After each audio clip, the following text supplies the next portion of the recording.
Oh, hamburger juice. It's your boy, Smoke Screeners Prime.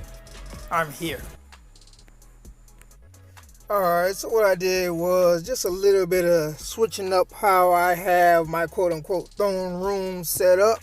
So what you see is just a little something I was doing this weekend. And man, I was getting irritated because I kept ending up knocking stuff down. Man, don't you hate that mess, man, when you almost done with the setup you want done, and then you bump one of them jokers, and then you just have a domino effect and everything fall down. Man, I did that joke probably about 3 times this weekend to where I got irritated. I was like, bump it. I just left it all jacked up for about a day. And then I said today, let me go back and doggone fix this thing, man. So this is the result of me fixing up some of this stuff right here for the throne room.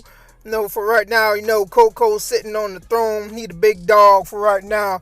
But you all know when old Serpentor come up in here, he gonna be kicked to the curb. This he commands. So like a fat kid in dodgeball, I'm out, baby. And don't forget to like and subscribe. Yo, Joe. Cobra.